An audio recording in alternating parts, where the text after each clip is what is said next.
Since so many people are scared of snakes, I'm gonna tell you something really cool about snakes. This will also answer the question, why does a snake shed their skin? And no, it's not just for growth. If you know nothing about snakes, they shed their skin. Here's what one looks like. It's basically just an outer piece of skin that is shed off by the snake, and the reason they do this is one, because they outgrow it. It also helps them remove damage and potential parasites that may be in the skin. Now, something really cool about snakes is all of them shed differently. For example, a younger snake would shed more frequently because they're growing. Now, an older snake would kind of slow down and not shed as frequently because they're not growing as fast as a younger snake. And some snakes also shed differently and in different places. For example, water snakes can shed their skin in water, unlike most snakes would find that pretty difficult. And it's actually really interesting. I have a video up on my Instagram where you can see I find a good amount of snake skin down at the creek. It's also because we only really have water snakes at that creek, but that's besides the point. Now, I actually have a pet snake right here, and he is a Mexican black king snake, and I'm gonna show you one of the easiest ways to notice that a snake is going to shed before they've even started. Just gotta get this thing open. All right, I don't know how good this camera angle is, but we're not gonna bother him too much because when a snake is shedding their skin, they tend to get very territorial and actually defensive, and they will bite. Don't think they won't bite. And this guy's just a little guy, so he sheds pretty frequently, which is why I'm making this video.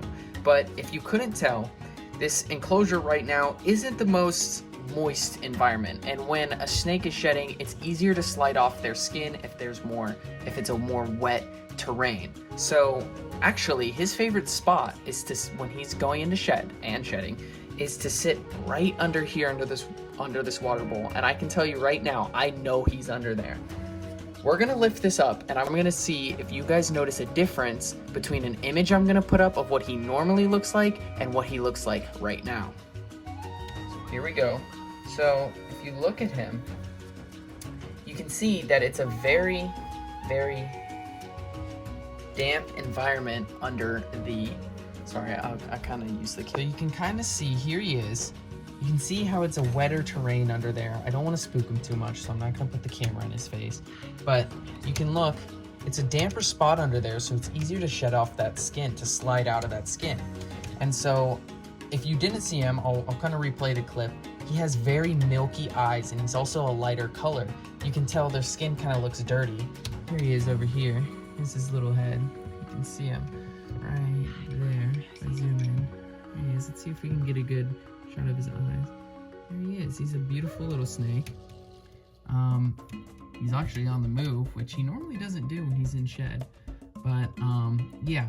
So the main point in this video was to show you guys that you can notice a snake's going into shed before they even go into shed. You'll see that with that milky coloration, it almost looks like her color is fading, and that's because they only shed the keratin, the stuff that makes up our fingernails. So if you see your snake going pale and you notice they're being more shy, more territorial, don't worry, they're just going into shed. And it's a really cool thing to notice. When I notice my guys starting to go pale and lose some color, and I notice he's getting more shy, I tend to leave him alone and keep the environment very moist for him. I hope you guys enjoyed. I hope you learned something new, and don't forget to hit that like and subscribe. It really helps me out.